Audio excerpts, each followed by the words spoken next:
On this episode of the Layover Live, Melissa Gogel with Visit Phoenix stops by to talk ramping up your paid media.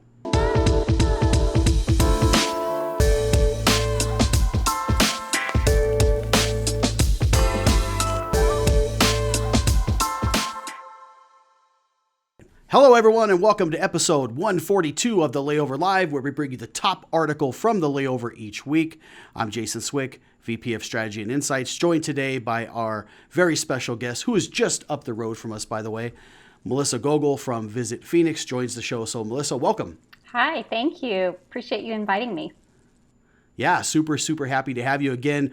I don't like to talk about weather too much, but I know you guys are having some similar, great weather up there, which is a relief for all of us down here. We're down in the Tucson area, you guys being up the road in Phoenix. It's been nice to get back to what we call beautiful fall weather, which is like the, upper 60s, which I know some people would be looking forward to. But yeah, so great. So super happy to have you on. But, on the show lately, and why we've got you here is we've really spoken a lot about DMOs continuing to turn their paid media back on. And although COVID concerns seem to be on the rise in some areas, nearly 2/3 of travelers that have been surveyed are still planning on taking a trip by the end of the year. Now, not everyone may be ready to travel, but in order to market to those who are ready, we have to know who they are and where they are spending their time. Now, our article of the week this week comes from FocusWire, and it touches on just that. It talks about the idea of focusing on local audiences first and using past behaviors as an indicator of where those travelers may be wanting to go next. Now, regardless of your approach out there, destination marketers are being tasked with doing a lot more with a lot less budget. So targeting that right audience with the right message is more important than ever before as we start to see leisure travel start to return very slowly. Now, one destination that's starting to ramp up their paid media efforts is Visit Phoenix. And I'm joined today by Melissa Gogel, who is the Vice President of Marketing, Tourism, and Communications at Visit Phoenix. So again, Melissa, welcome to the show, and maybe a little background on yourself for those that don't know you. Absolutely. Thank you again. As you mentioned, I oversee 3 departments here: marketing, tourism, and media relations. I have been with Visit Phoenix for 20 years, so definitely classify myself as an old timer at this point. But I started out in the membership department, actually. I spent about 4 to 5 years working in the membership department, which gave me a great foundation to understand the organization and the industry, because in membership, I always say you have to know what everybody is doing. You have to understand what the sales team does. You have to understand what marketing does, media relations, tourism. So that was a great starting point for me. But marketing is where my passion is. And prior to Visit Phoenix, I worked actually for a small retail company in their corporate headquarters. But this was my first kind of jump into the travel industry. And I've stuck around, so I like it.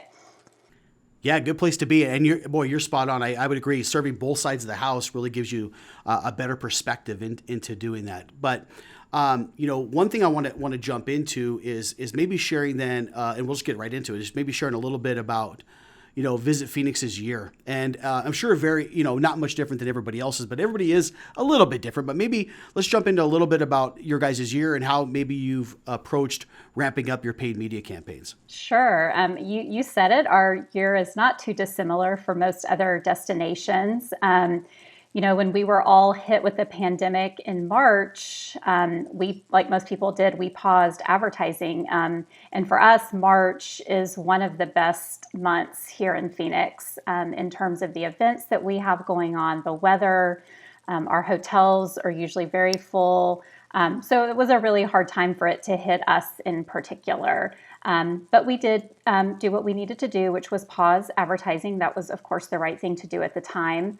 And it's a nerve-wracking decision to know when you need to turn it back on again.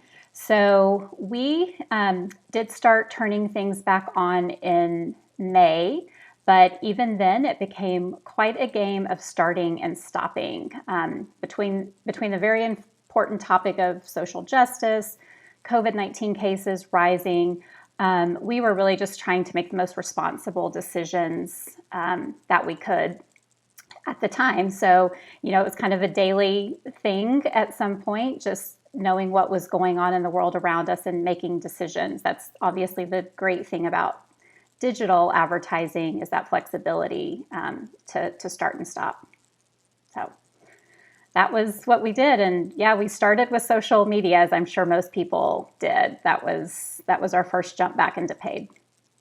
Yeah, it's and again, very similar to other destinations out there. You talked about, the pandemic for Phoenix really hitting at a time that's pretty much unbelievable. Being down here in Tucson, you guys up the road, very similar. It's a massively busy time for folks that don't know. March, April, May time. You guys got spring training that's normally up there at those times, and a whole bunch of other things that happen. It's prime golf season. It's just beautiful time to be up there, and so it's challenging. Especially, you mentioned even having to look at the data then and turn things off and on, and have to do this stop and go routine, which is very common as well. So let's talk about the data a little bit too, because I think it's important as there's so much that's being thrown at all of us, and I think it's good to get some perspectives on indicators that different people use. So, with data playing this important role during the pandemic, is there any particular research or insights that you guys leaned on specifically to kind of guide your strategy along the way? Definitely. I'm going to back up just a second before I jump into the data. This is a little bit related, but here in Phoenix, in the summertime, we know our market pretty well. Obviously, visitation is not what it is other times of year, but we've been fortunate over the years to have a local market that understands what a staycation means. So that worked in our favor a little bit. It was hard for us. It would have been hard in any summer for us to do a lot of out-of-market advertising. So, that helped a little bit, being able to jump in and know that people would understand the message of going to a resort, getting a really strong deal. As locals, we love to experience that during the summer. So we knew that already about ourselves. And then when we jumped into social, we obviously kind of watched what that sentiment was in terms of commentary. And we did learn that we had to adjust our copy a little bit. We were seeing some people that didn't want us inviting locals, even though we were only advertising to locals. So we adjusted and added terminology like, hey, Phoenicians, so that they would know we were only targeting locals. So we did a little bit of our own kind of research in that capacity to make sure we were putting the right message out. So back to your original question about data, I would say that, like most destinations, we've been so grateful for all of the companies out there that have shared their research with us, and they've been, we've been grateful for that, and they've been really generous with that information. And Visit Phoenix, we're also fortunate. I have to brag a little bit on our research team. We have a small but mighty research department of 2. And honestly, I don't know where we would be without the information they've been giving us. So they've done a tremendous job of monitoring lots and lots of sources. And in marketing in particular, we actually have a meeting with them every other week to talk about research. So they give us a rundown of what they've been looking at for that previous week. So we're getting really updated information, and it really guides our decision making. So they look at a lot of the same sources that I'm sure everybody does. We have a Arrival List. We love the destination analyst information every week. Sojourn's putting out information, but they're also looking at flight data for us. Google travel related searches, Google mobile map information. So what people are looking at in terms of mapping on their device.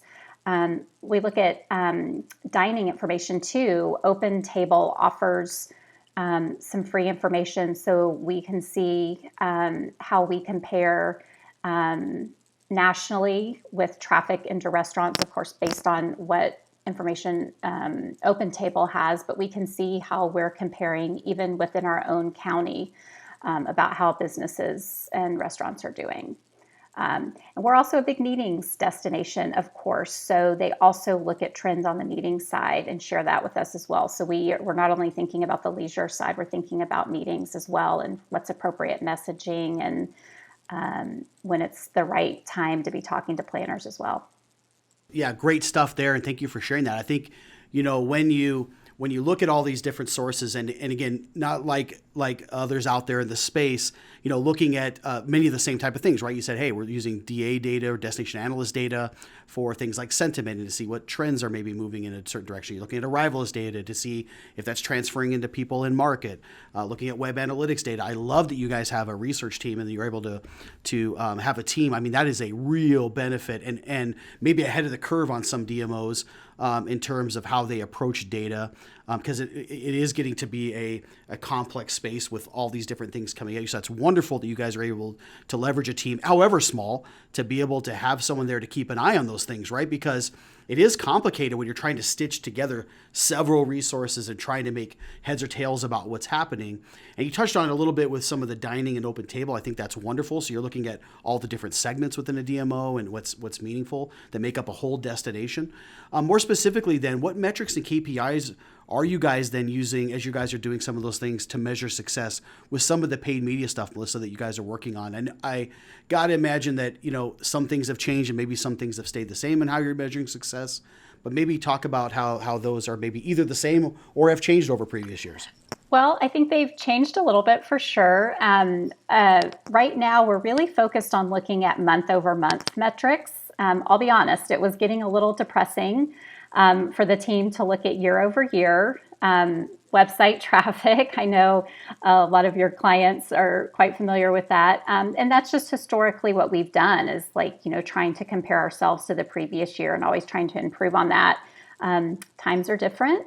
So we started looking at month over month and really challenging ourselves to just improve on that basis. And we have seen that. So really, since the summer and since we started our new fiscal year, we are getting better, stronger website metrics with each month. Being able to add additional paid, of course, helps with that website traffic. So, that's really what we're focused on right now. I mean, in terms of paid advertising, we are really heavy on social. Our next step after social was to add pay-per-click.